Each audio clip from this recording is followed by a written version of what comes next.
Now, Xenoblade is obviously, a very special thing to me. I mean, throughout these old videos, I feel like anyone can just take a glance and say, oh yeah, this guy really likes Xenoblade, which, yeah, I do. But there's just like one experience, or just kind of a set of experiences that have like stuck out to me, which is like, judging by the title, you could already tell, with like the times I've gotten, emotional for this series. Now, a little backstory, I feel like is in order, because like, I've obviously played games before Xenoblade. Xenoblade isn't my first, rodeo. And, I've played, RPGs that have had, obviously stories, and, like, some of them being, kind of sad. And throughout those stories, including, other, not just RPGs, like, let's say, like, I don't know, Mario Galaxy, for an example. There were times, I got emotional. But, like, my definition of, like, getting emotional, like, the farthest I would ever say I'd go was, like, shedding a few tears.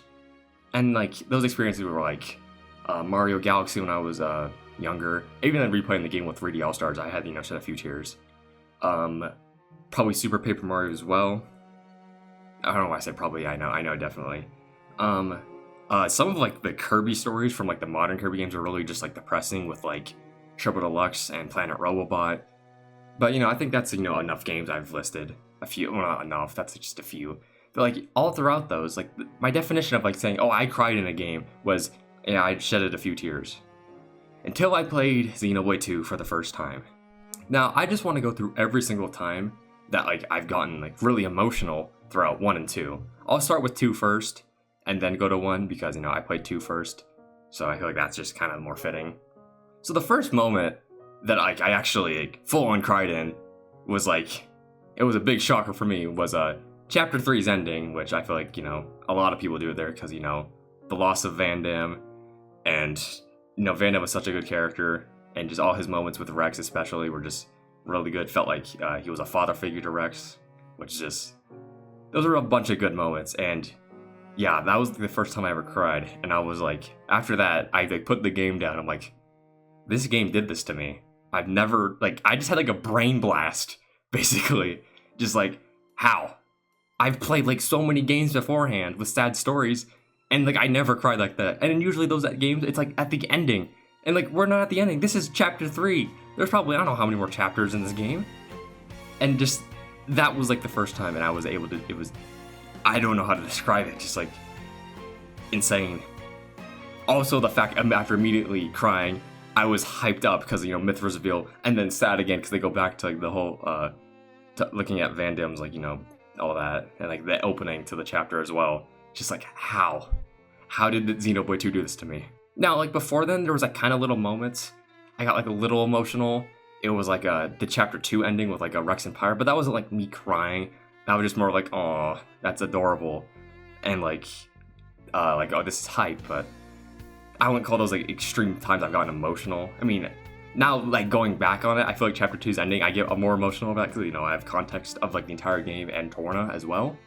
So I feel like that is, so I also done repeat playthroughs, which speaking of repeat playthroughs, I know I'm like all over the place, but Rex and Pyra's first meeting, I got emotional over that first time coming back on a repeat playthrough, which, oh, that scene just hurts me now.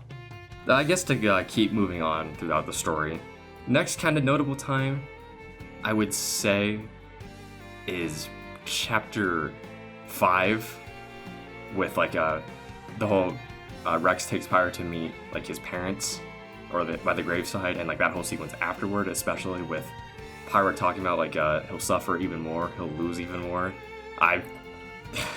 Another time I cried. It's just like, now just that I'm talking about this, I don't know how I just got all emotional for this game. Like, I don't know if it's just something like just literally clicked. Like Xenoblade came in at like the perfect time in my life that I've said so many times. It's just insanity. Then like I would say the next time wasn't like a big cry, a big cry, yeah, I might call that now.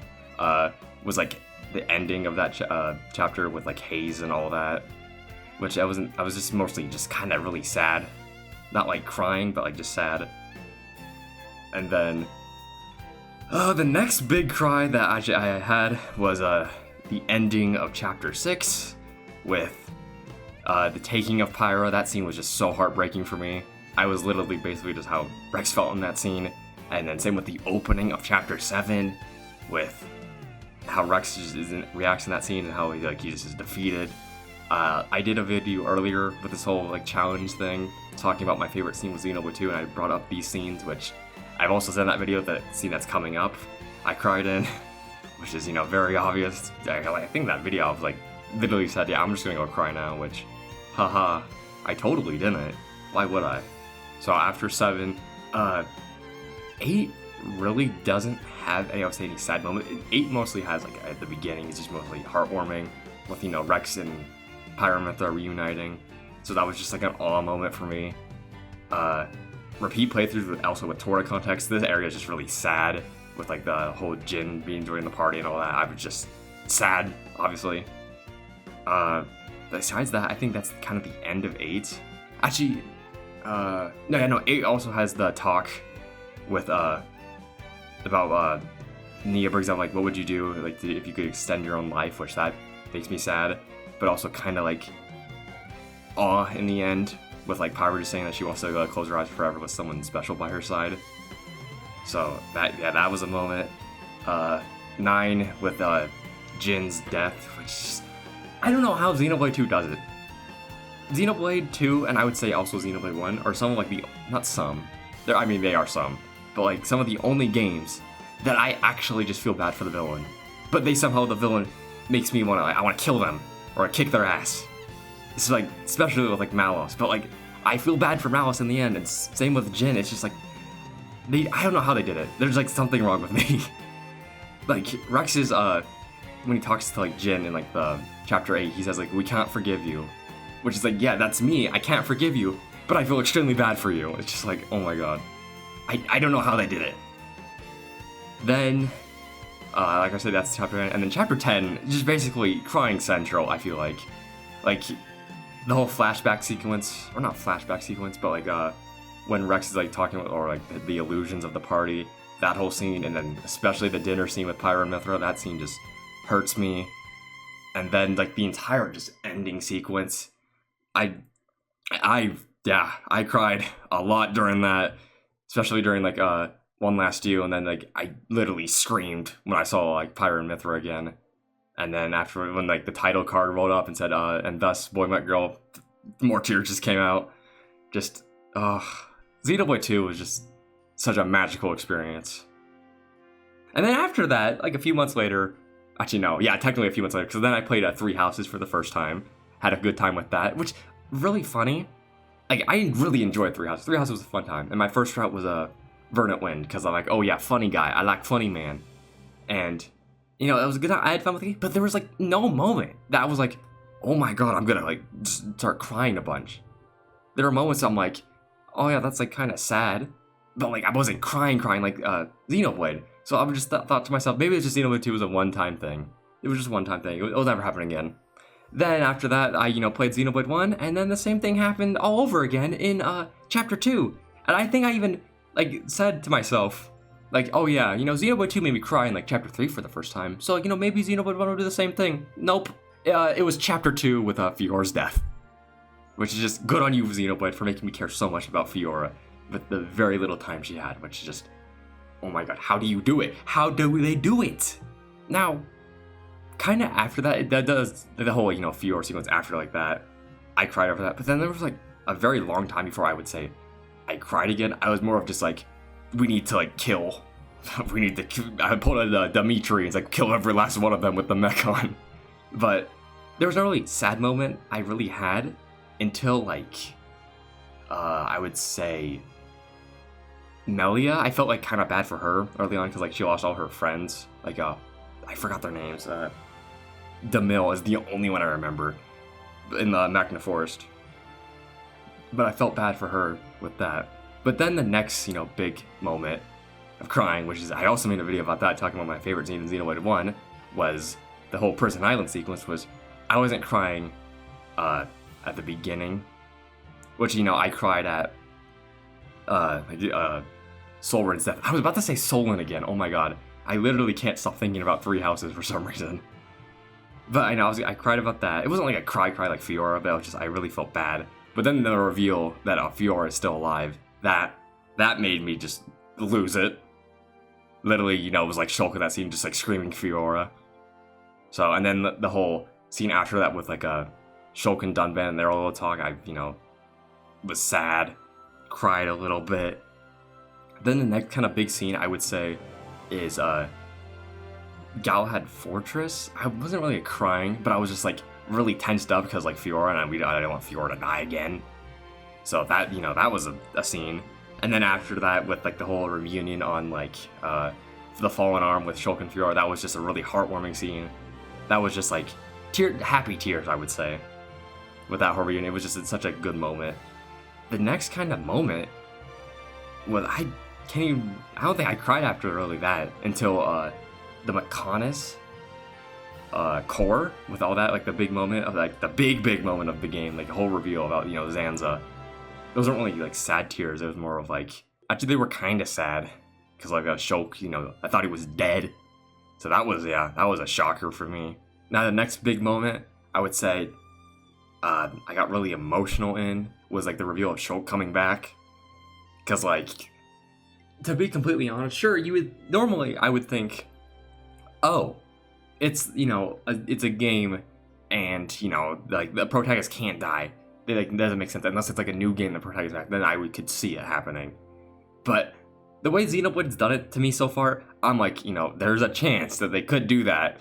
Like they killed like Fiora, or made you think they killed Fiora, in like very early on in the game, and Xenoblade's not afraid of making like a person, a party member, be playable just to kill them later on, because they did it with Van Damme. So there's a chance.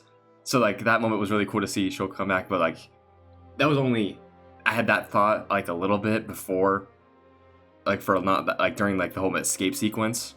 Which, speaking of the escape sequence, this whole Melia, just, I haven't really mentioned it yet, but like whole Melia just kind of gets just screwed over all throughout. Like the once they get to the Mechonis, Melia just kind of gets screwed over. I'm not gonna talk about, oh, she gets friend zoned. Like, okay, that's overdone. I'm not talking about that. I'm talking about, you know, all her people basically get killed in front of her. She loses the last member of her family. So yeah, you know, that's what I'm talking about. That was just a really sad moment, and just I feel so bad for Melia. But like to go back to Shulk's reveal, that was just a cool moment. It wasn't really a sad, just the beginning bit before you think that Shulk was actually dead, until like you see him like talking with Alvis in like the memory space. Yeah, that's like, it's memory space. Then like I thought that it was just a cool moment. Then I would say probably the final moment that I got emotional was just the ending sequence. It's not like Xenoblade 2's where it's sad, but it's like, damn, I really just played a masterpiece and it's over. Just with Beyond the Sky starting to play, Xenoblade 1's such a good game. Now, I guess I can talk about Future Connected and Torna, because like those will be really quick. Future Connected doesn't really have any moment that I like cried in. The only moments I can think that I got like, oh yeah, this is hype or something, is like the final boss, and like when they play Unfinished Business, because that's just a cool scene. Because, you know, it's also unfinished business. But then Torna is the complete opposite, where it's just, you have context of basically the entirety of events. You know what happens at the end, because of Xenoblade 2. But the game is still somehow makes you care so much about the characters in that short little time, and it just tears it away from you. The first moment, I would say, is like the reveal of like Torioth thought had been destroyed. Then that whole like sequence that goes along with it, it's really sad. Then all the scenes that like have Mythra basically by herself are just like, I feel bad for her. I didn't like cry yet, but like the scenes where she is by herself and gets bullied, that was just hurt me. Then just the whole ending of Torna, that whole sequence is just so heartbreaking, with like how Mythra reacts to it, the screams, and like how like the vision that she has is of Rex, which is like, she literally has a vision 500 years into the future, and then like I think, doesn't she say like, I just want, and then like that's all you can hear from her. It's just like, oh, that scene just hurts me. It's such an emotional sequence. And then like afterwards with like a moment in eternity with like, that's supposed to be Laura's perspective to Jin, and then like Jin's like final thing during the song, like his little like, not speech, but like I guess that's a little like his speech or monologue that he has, like, oh, that hurts. It hurts. So I've gone over both games, and you can tell that there's like definitely not, I don't think a bias is that the right word, but you can tell which game is definitely more sad and made me more emotional. Like Xenoblade 2, I feel is definitely way more of a sad story compared to Xenoblade 1. Which, yeah, I definitely talked about more about me crying through Xenoblade 2 compared to 1.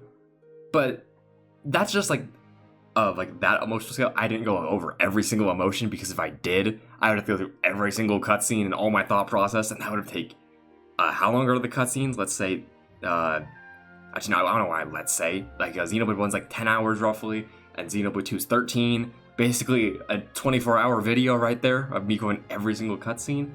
Yeah, that's not gonna happen. So I just did crying, because I feel like I just had more of an experience with that, because like I never really cried in games. My definition of crying was just like, oh, I shed a tear or two at like the final cutscene in like, Mario Galaxy, and I thought, this is the saddest game ever made. I'm 14 and this is deep. So I feel like that was just the way I could do it, because I don't want people to think that like I'm more emotional towards Xenoblade 2, which I kinda am, but like Xenoblade 1 still means a lot to me. I went through a bunch of emotions through that game as well. And with Xenoblade 3, just going off the trailers, I can tell that this is gonna be the same thing. It could be probably more on par with 2, with me crying more, because like it just seems a lot more depressing with the war. And I swear to God, if they take Mio away from me, I'm just gonna lose my mind, and I'm just gonna be dead.